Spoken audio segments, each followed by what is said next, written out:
सभापती महोदय, परवा जसं बिझनेस ॲडवायझरीमध्ये ठरलं की काही डिपार्टमेंटवरच या ठिकाणी चर्चा व्हावी आणि ती चर्चा चांगल्या पद्धतीची व्हावी, ज्या चर्चेतून या महाराष्ट्रातल्या लोकांना न्याय मिळावा या दृष्टीनं आमचा विरोधी पक्षाचा 260चा प्रस्ताव या ठिकाणी दिला। त्यामध्ये या राज्याच्या जडणघडणीमध्ये ज्या एमपीएससीचा सिंहाचा वाटा आहे त्या संदर्भात मी या ठिकाणी बोलू इच्छित आहे सभापती महोदय। कारण की एमपीएससी ही फक्त स्पर्धा परीक्षा नाही, परंतु महाराष्ट्रातल्या गावातल्या ग्रामीण भागातल्या सामान्य माणसांच्या इच्छा आणि आकांक्षा पूर्ण करणारे एक केंद्र आहे। सगळ्या महाराष्ट्रातल्या आई वडिलांची आशा असलेलं हे स्पर्धा परीक्षा आहे आणि या सगळ्या स्पर्धा परीक्षेच्या माध्यमातून आज ज्यावेळी आमचं राज्य प्रगतशील म्हणून आम्ही त्याचा उल्लेख करतो, त्यामध्ये एमपीएससी मधून पास झालेल्या विद्यार्थी-विद्यार्थिनींना या राज्याच्या विकासामध्ये केलेले योगदान हे आपण कधीही विसरू शकत नाही। आणि पारंपरिक पद्धतीने ज्या परीक्षा या राज्यामध्ये एमपीएससीच्या माध्यमातूनच झाल्या, त्यामुळे हा महाराष्ट्र राज्य घडला हे आपल्याला या ठिकाणी मान्य करावं लागेल।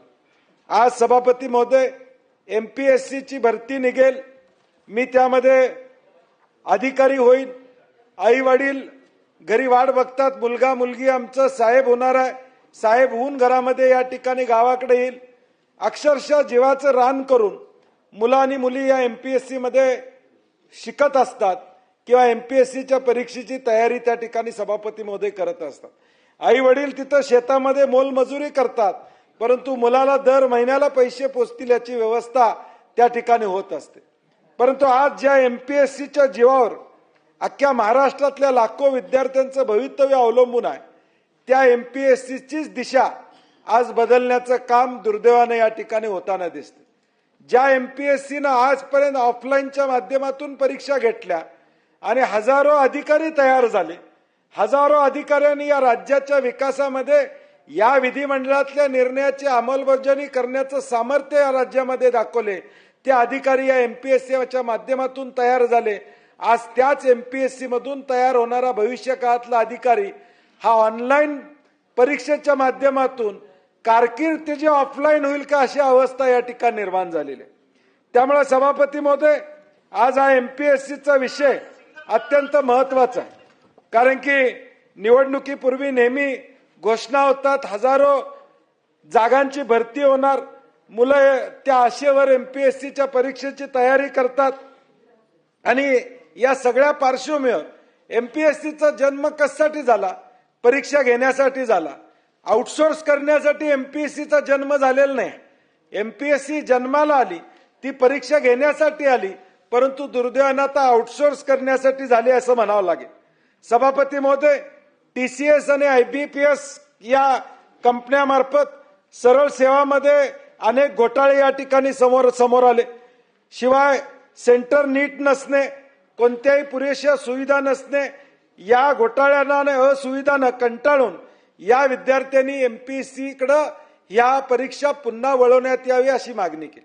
विद्यार्थ्यांची मागणी काय होती की एमपीएससीनंच या परीक्षा घ्याव्यात, कारण की टीसीएस आणि आयबीपीएसच्या माध्यमातून कंपन्या भलेही चांगल्या असतील त्याच्याबद्दल माझं दुमत नाही, परंतु त्यांचे खालचे सेंटर्स काय आहे त्याच्यावर अवलंबून आहे।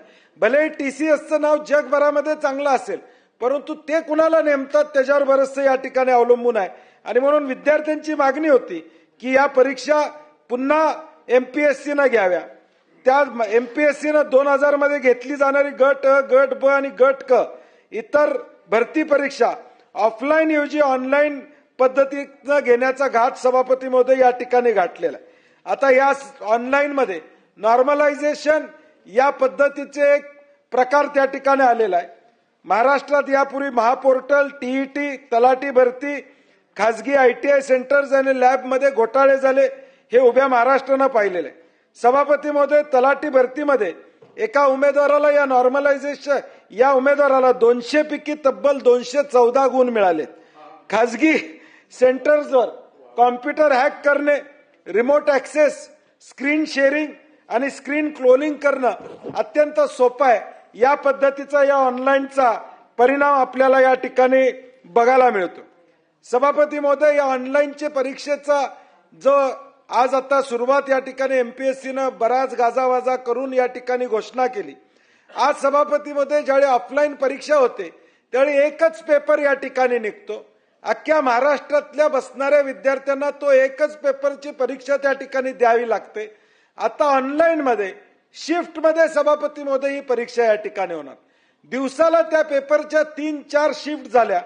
15 दिवस या ठिकाणी समजा ती परीक्षा चालली, 4 ते 5 शिफ्ट मध्ये चालली, तर एका परीक्षेसाठी किमान 4000 पेपर या ठिकाणी करावे लागतील, प्रश्न तयार करावे लागतील. किमान 4000 प्रश्न तयार करावे लागतील. कारण की पहिल्या शिफ्ट मधला प्रश्न दुसऱ्या शिफ्ट मध्ये असता कामा नये, दुसऱ्या मधला तिसऱ्या मध्ये असता कामा नये आणि चौथ्यामध्ये असता कामा नये. जर लाखो विद्यार्थी बसणार असतील तर 4000 किमान प्रश्न या ठिकाणी हे करावे लागतील. आयोग आता सभापतीमध्ये ऑफलाईन परीक्षा घेत असताना सुद्धा 100% बिनचूक आणि वादविरहित तयार करणं कठीण ठरतंय. अशा वेळी या ऑनलाईन मध्ये बिनचूक आणि वादविरहित करणं शक्य होणार आहे का, हा आमचा प्रश्न आहे. सभापतीमध्ये गट ब मध्ये मुख्य परीक्षेमध्ये 6 प्रश्न रद्द झाले, 3 प्रश्नाची उत्तरं बदलण्यात आली. एकूण 20 मार्काचा फरक 2026च्या परीक्षेमध्ये झाला. आयोगाच्या प्रत्येक परीक्षेमध्ये 10 ते 12 मार्काचे प्रश्न रद्द तर होतात किंवा बदलले जातात. अशी अवस्था आता सुद्धा अडचणी आहेत. अडचणी नाहीत असं आम्ही म्हणत नाही. हे असताना पुन्हा ऑनलाईन हे कशासाठी आमचा प्रश्न या ठिकाणी असणार. गैरप्रकाराला आमंत्रण असणार आहे. कारण की परवा झालेल्या पोलीस भरतीच्या पेपरमध्ये एकाच पुस्तकातून 90% प्रश्न आल्याची माहिती या ठिकाणी समोर आलेली आहे. महाज्योती परीक्षा, एंट्रन्स परीक्षा 2023 ज्ञानदीप संस्थेच्या टेस्ट सिरीज मधील जसे तसे प्रश्न कॉपी करण्यात आले. ही आकडेवारी या ठिकाणी सभापतीमध्ये समोर त्या ठिकाणी आली. आणि म्हणून आज समान संधी नाही सभापतीमध्ये. विद्यार्थ्यांनी तयारी केलेली ती ऑफलाईन साठी केलेली आहे. पीवायक्यू साठी तयारी विद्यार्थ्यांनी केलेली. आता तुम्ही या ठिकाणी ऑनलाईनचा या ठिकाणी शिफ्ट मध्ये परीक्षा घेणार या पद्धतीचं तुम्ही गोष्ट सांगताय. ऑनलाईन सॉफ्टवेअर त्याचा इंटरफेस समजून घेणं यात बराचसा वेळ या ठिकाणी विद्यार्थ्यांना जाणार आहे. प्रत्येक शिफ्ट मध्ये प्रश्नपत्रिकेचं काठिण्य पातळी भिन्न असणार आहे. म्हणजे नॉर्मलायझेशनचा जो विषय आहे तो वेगवेगळा या ठिकाणी असणार आहे. त्यामुळे काही मुलांना हा पेपर सोपा येणार, काही मुलांना अवघड येणार. सभापतीमध्ये सोप्या भाषेत सांगायचं झालं, एक शर्यत लागती, रेस लागती. रेसमध्ये 10 लोक मुला मुलींनी भाग घेतला. पहिला येईल त्याला गोल्ड मिळतं, दुसऱ्याला सिल्वर, तिसऱ्याला ब्रॉन्झ, नंबर परबसाहेब लागतो. आता काय, एका शिफ्ट मध्ये जे समजा 5 विद्यार्थी वीक असतील आणि राहिलेले 90 विद्यार्थी या ठिकाणी चांगले असतील तर, आणि पुढच्या शिफ्ट मधल्या चांगले विद्यार्थी आणि वीक विद्यार्थी यांची नॉर्मलायझेशन या ठिकाणी होणार पूर्व परीक्षा झाल्यानंतर. ते कॅटेगरी करून मग त्यांना त्या ठिकाणी आपल्याला फायनलच्या परीक्षेला बसायला या ठिकाणी परवानगी मिळणार. आज मी एकटा माझ्या कर्तृत्वावर अभ्यास केला, मला नंबर लागला, मी पूर्व परीक्षा पास झालो, तर मला पुढे उद्या त्या पदाचे समजा 100 पदं निघालीत तर त्या 100 अगेन्स्ट प्रत्येक पदामागे 5 अशी 1500 लोकांना मेनची परीक्षा बसायला आता परवानगी आहे. परंतु यामध्ये मी पुढे मार्क्स सांगणार आहे सभापती महोदय. नॉर्मलायझेशन मुळे कसा अन्याय त्या ठिकाणी होतो हे मी सांगणार आहे. सर्व्हर डाऊन होणं, ऑनलाईन पेपर लीक होणं, अशा गोष्टी या ठिकाणी सभापती महोदय होऊ शकतात. आज ग्रामीण भागामध्ये किती लोकांच्याकडे कॉम्प्युटर आहे? आज 12वी पर्यंत आम्ही कॉम्प्युटरवर आमच्या सगळ्या परीक्षा देतो का? BA आर्ट्स कॉमर्सचे विद्यार्थी कॉम्प्युटरवर सगळ्या परीक्षा देतात का? सभापती महोदय देत नाहीत, लेखी परीक्षा देतात. आणि मग तुम्ही सडनली एकदम परीक्षा, एमपीएससी सारखी परीक्षा डायरेक्ट त्यांना कॉम्प्युटरवर बसायचं आणि त्याची उत्तरं आणि प्रश्न आणि उत्तरं त्या ठिकाणी द्यावी, हा अन्याय होणार आहे. आणि विशेष करून मुलींच्या बाबतीत हा अन्याय मोठ्या प्रमाणात होण्याची शक्यता सभापती महोदय या ठिकाणी नाकारता येणार नाही.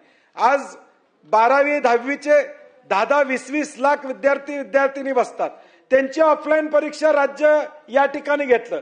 घटनात्मक एमपीएससी घटनात्मक आहे, 12वी 10वी बोर्ड घटनात्मक नाही, तरी चांगल्या पद्धतीनं या ठिकाणी त्या परीक्षा पार पडतं. 10-20 लाख विद्यार्थ्यांच्या इथं 4 लाख 2 लाख 5 लाख विद्यार्थ्यांच्या ऑफलाईन परीक्षेला घ्यायला काय अडचण आहे असं मला सभापती महोदय या ठिकाणी वाटत नाही. या ऑनलाईन परीक्षेला आता परवा जलसंधारण अधिकाऱ्याची ऑनलाईन परीक्षा झाली. उमेदवाराचं नाव घेत नाही. उमेदवारानं परीक्षा केंद्रावरील कर्मचाऱ्याला 25,000 लाच दिली. 10 वाजून 15 मिनिटं वाजल्यानंतर 15 मिनिटं बाकी असताना त्यानं सगळे उत्तरं या ठिकाणी लिहायला चालू केली. ते सापडली हा भाग वेगळा, परंतु टीसीएसच्या कर्मचाऱ्याला बाहेरून त्यांना उत्तरं या ठिकाणी पुरवली. ही हे माहिती समोर आली. 11 जणांना अटक झाली. टीसीएस कर्मचारी त्यातल्या 3 कर्मचाऱ्यांचा समावेश आहे या ऑनलाईन परीक्षेचा परिणाम या ठिकाणी. सभापती महोदय, मी मगाशी नॉर्मलायझेशनचं आपल्याला माहिती सांगितली. नॉर्मलायझेशनला या ठिकाणी झाल्यानंतर अनेक हुशार मुलांना त्याचा फटका या ठिकाणी बसणार आहे. हा सांघिक खेळ नाही. जसं फुटबॉल हॉकीमध्ये 10-11 जणांची टीम या ठिकाणी घेते आणि मॅच जिंकते, इथं मॅच जिंकायचा दरेकर साहेब या ठिकाणी विषय नाही आहे.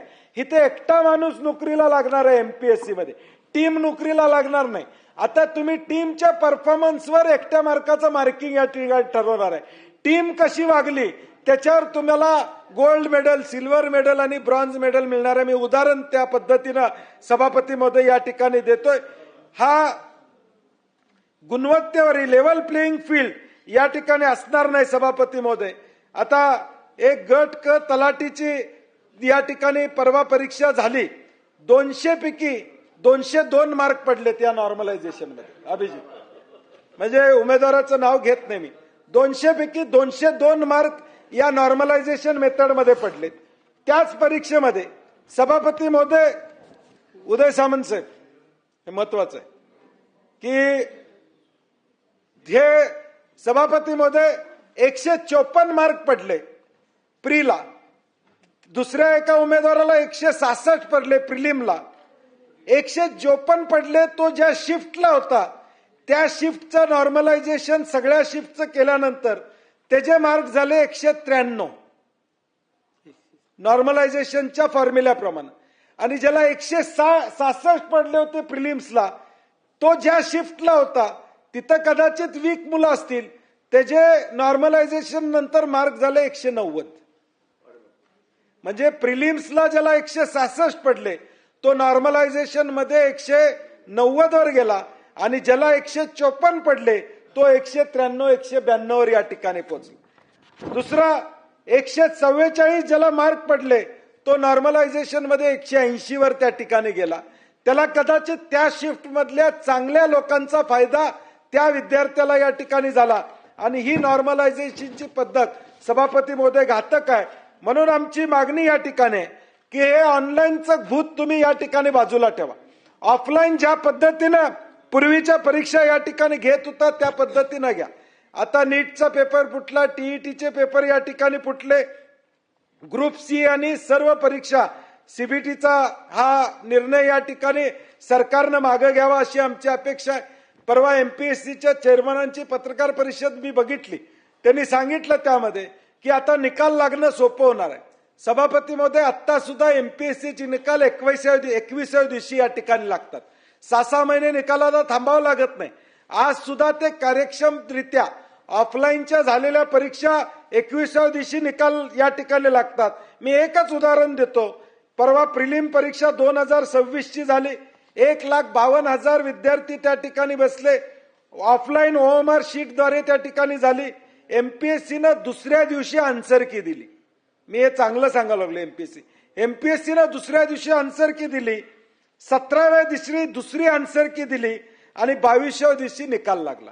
मग तुमचा आत्ताचा निकाल लागतोय 20-25 दिवसामध्ये. आमच्या विद्यार्थ्यांचं म्हणणं आहे निकाल 10 दिवस लेट लागला तरी चालेल, परंतु परीक्षा ऑनलाईन नको, ही ऑफलाईन पद्धतीनंच या ठिकाणी झाली पाहिजे अशी आमची मागणी. सभापती महोदय, यूपीएससी आज या ठिकाणी परीक्षा घेते, ती सुद्धा ऑफलाईन पद्धतीनं या ठिकाणी यूपीएससीची परीक्षा घेते. मग तुम्ही कशासाठी ऑनलाईनचं समर्थन करता असं आम्हाला या ठिकाणी कळत नाही. नीट 2027चा पेपर या ठिकाणी फुटला. आता परवा टीईटीला जसा तर्क लावला होता की बाबा नीटचा पेपर फुटला म्हणून आम्ही आता काळजी घेतली, ती काळजी कशी घेतली आपण बघितलं. तो सुद्धा पेपर या ठिकाणी फुटला, हे वास्तव या महाराष्ट्रानं या ठिकाणी पाहिलेलं आहे. आणि म्हणून एमपीएससीनं हल्लीच युपीएससीच्या धर्तीवर आपला अभ्यासक्रम घेतलेला आहे. मग अभ्यासक्रमाचा आणि बाकीचे निकष तुम्ही युपीएससीचे घेत असाल तर मग परीक्षेसाठी ऑफलाईन या ठिकाणी करण्याला काय अडचण आहे असं मला वाटत नाही. टीसीएसच्या कराराबद्दल मी काय बोलणार नाही. टीसीएस चांगली कंपनी आहे, परंतु त्यांचं नियोजन किंवा सेंटर्स हे चुकतायत हे आपण या ठिकाणी सांगणं गरजेचं आहे. सभापती महोदय, एमपीएससीनं या ठिकाणी एक पत्रक काढलं आणि सांगितलं की एसएससी, रेल्वे भरती, RRB, IBPS, CAT, JE, UGC या सगळ्या सीबीटी पद्धतीनं होतात. केरळ, तेलंगणा, आंध्र प्रदेश, राजस्थान, यूपी, कर्नाटक, तामिळनाडू, बिहार, हिमाचल प्रदेश या गट अ आणि गट ब आणि गट क या सीबीटी मधून घेतल्या जातात. मला कळत नाही की लोकशाही आयोगाला आता आमदार म्हणून मी पत्र पाठवणार आहे, ह्याचे काय पुरावे असले तर द्या. कारण की माझ्याकडे जी माहिती आली, उत्तर प्रदेशमध्ये ऑफलाईन पद्धतीनं या ठिकाणी परीक्षा होत आहेत. UPSC, PCS, ACF, RFO, RO आणि एआरओ या सगळ्या मुख्य परीक्षा आहेत. या सभापती महोदय ऑफलाईन पद्धतीने या ठिकाणी येतात, कुठेही सीबीटी न होत नाहीत. कर्नाटकमध्ये देखील gazetted professionals group A and B या परीक्षा सुद्धा ऑफलाईन पद्धतीने होतात. तामिळनाडूची देखील तीच परिस्थिती आहे. तिथं फक्त कॉम्प्युटर बेस्ड टेस्ट या कंबाइंड टेक्निकल सर्व्हिससाठी सीबीटी आहे. बिहारलाही त्या ऑफलाईन परीक्षा आहे, हिमाचललाही ऑफलाईन परीक्षा आहे, केरळलाही ऑफलाईन परीक्षा आहे, तेलंगणालाही ऑफलाईन परीक्षा आहे, आंध्र प्रदेशलाही. मी ग्रुप 1 ग्रुप 2 बद्दल बोलतोय. अ ब क ज्यामधून आमचे खरे अधिकारी तयार, सगळेच अधिकारी चांगले, परंतु वरचे उच्चस्तरीय अधिकारी जे तयार होणार आहेत त्या सगळ्या परीक्षा सभापती महोदय या राज्यामध्ये ऑफलाईन पद्धतीनं या ठिकाणी होताना दिसत आहेत. आज राज्यामध्ये रिक्त पद, परवाच विक्रम काळेंच्या प्रश्नावर या ठिकाणी उत्तरात सरकारने सांगितलं 2,97,000 पदं रिक्त आहेत. गृह खात्यामध्ये 24,000 पदं रिक्त आहेत. ही ज्यावेळी आकडेवारी बाहेर पब्लिक डोमेन मध्ये येते त्यावेळी मुलामुलींच्या आशा पल्लवित होतात. मुलामुलींना वाटतं की आता आम्हाला संधी आहे, या एमपीएससीच्या माध्यमातून भरती होणार आहे. अनेकदा मुख्यमंत्री असू दे, सत्तेतले मंत्री असू देत, आता नोकर भरती करणार आहे. 1 लाख नोकर भरती होणार आहे, 50,000ची भरती होणार आहे, अशी ज्यावेळी चर्चा होते त्यावेळी सगळे आशा लावून या ठिकाणी असतात. आणि हे आशा लावून असलेल्या आमच्या एमपीएससी आणि या विद्यार्थ्यांच्यावर हा अन्याय सभापती महोदय या ठिकाणी होणार आहे. त्यामुळं या 2 मिनिटं या विषयावर सभापती महोदय आज जानेवारी 3 2025 हजारो विद्यार्थ्यांनी आंदोलन या ठिकाणी केलं. कट ऑफ पेक्षा जास्त गुण मिळून मेरिट लिस्ट मध्ये न येण्याच्या तक्रारी वाढल्या. एमपीएससीच्या वेबसाईटवर 16 April 2025 no data found, no image found असे एरर्स या ठिकाणी आले. जाहिरात दर 3 वर्षांना प्रसिद्ध होणे अपेक्षित आहे, परंतु ती या ठिकाणी होताना आपल्याला सभापती महोदय या ठिकाणी दिसत नाही. अशा अनेक गोष्टी एमपीएससीच्या बाबतीत जरी असल्या तरी काही 90% प्रमाणात एमपीएससीनं स्वतःची विश्वासार्हता राखलेली आहे. या खासगी ज्या कंपन्यांच्या माध्यमातून ही विश्वासार्हता सभापती महोदय या ठिकाणी टिकणार नाही. त्यामुळं आमची मागणी आहे की या परीक्षा ऑफलाईन घ्याव्यात, ऑनलाईन घेण्याऐवजी ऑफलाईन घ्याव्यात. दुसरी एक मागणी सभापती महोदय प्रवीणजी या ठिकाणी सरकार म्हणून आपण सगळ्यांनी घेतली पाहिजे. हे राज्यातले लाखो विद्यार्थी आज प्रत्येक परीक्षेला बसतात. मग मुंबई महापालिका असू दे, नवी मुंबई असू दे, मीरा भाईंदर असू दे, कल्याण डोंबिवली असू दे, MMRD असू दे, भाई ठाणे महापालिका असू दे, किंवा सगळीकडे या ठिकाणी बसतात. प्रत्येक ठिकाणी सभापतीमध्ये किमान 500 ते 1000 रुपये परीक्षा शुल्क या ठिकाणी भरायला लागतं. माझं म्हणणं आज एज मर्यादा प्रत्येकाला आहे. या वयोमर्यादापर्यंत जठार साहेब नोकरी सरकारमध्ये लागते. 1 टाइम फी त्याच्याकडनं घ्या त्या विद्यार्थ्यांना. राज्यातल्या कुठल्याही सरकारी निमसरकारी परीक्षेला तो बसू शकतो, या पद्धतीचा नियम आपण केला पाहिजे. नाहीतर 50-50 हजार 1-1 लाख रुपये हे परीक्षेसाठी सभापती महोदय जातात. प्रवासाचा खर्च वेगळा, राहण्याचा खर्च वेगळा, आम्ही पोलीस भरतीला बघतो, ग्राउंडवर या ठिकाणी मुलं झोपलेली आपण त्या ठिकाणी बघतो, ती अवस्था आपण बघितलेली आहे. त्यांची राहायची व्यवस्था सरकार म्हणून आपण या ठिकाणी करत नाही, ही अवस्था आहे. आणि म्हणून माझी एक मागणी, मी हे ऑफलाईन आणि ऑनलाईनची आकडेवारी या ठिकाणी सांगितलेलं आहे. सभापती महोदय, ही कुठली मागणी एमपीएससीच्या विद्यार्थिनींनी केलेली नाही. मागणी काय होती? टीसीएस IBA-PS ची परीक्षा एमपीएससीनं घ्यावी, त्यांनी परत जावंय म्हणून टीसीएसला नेमू नये, हे आम्हाला या ठिकाणी अपेक्षित नव्हतं. एमपीएससीनंच ऑफलाईन परीक्षा घ्यावी. भले 4 दिवस निकाल लागला, वेळ लागला तरी आमची हरकत नाही, परंतु आमची मागणी आहे की या परीक्षा एमपीएससीच्या माध्यमातूनच या ठिकाणी घ्याव्या. आउटसोर्स करण्याची गरज या ठिकाणी नाही आहे. CBT centre, computer based test असं त्याला नाव दिले. माझं म्हणणं साहेब, सभापती म्हणे कॉम्प्युटर बेस्ड टेस्ट नाही आहे, कॉम्प्युटर बेस्ड टॉर्चर आहे. हे कॉम्प्युटर बेस्ड टॉर्चर आहे. या विद्यार्थिनींच्यावर राज्य शासन टॉर्चर करतोय. त्यामुळे ही ऑनलाईनची परीक्षा सभापतीमध्ये रद्द करावी, एवढीच मागणी मी या 260च्या माध्यमातून या ठिकाणी करतो. आणि सभापती महोदय, परवा देखील प्रवीण दरेकर इथं आहेत, आम्ही सगळे आहोत. ज्यावेळी सत्ताधारी पक्षाचा प्रस्ताव कृषीचा आला, कर्जमाफीचा आला, आम्ही सगळे बोललो, त्याची उत्तरं काय आम्हाला मिळाली नाहीत. मी आता दरेकर साहेब आता ठरवलेलं आहे, माझ्या ऑफिसमधनं आता 1 तासभरात हे मी बोललोय ते टाईप होऊन येणार आहे. ह्यांच्या टायपिंगची वाट बघणार नाही मी. तासाभरात सभापती महोदय तुम्हाला पत्र देणार आहे मी. कारण की आम्ही जर 2-2 दिवस 4-4 दिवस अभ्यास करून इथं बोलत असेल, नाही तर बोलू नका म्हणून सांगा आम्हाला. न बोललेलं बरोबर प्रवीणजी. कारण की जर आम्ही मुद्दे घेऊन, जर लोकांचे मुद्दे घेऊन आम्ही जर प्रश्न मांडत असेल, तर किमान त्या विषयावर आम्हाला तुम्ही उत्तर मिळालं पाहिजे. सरळ उत्तर मला नको.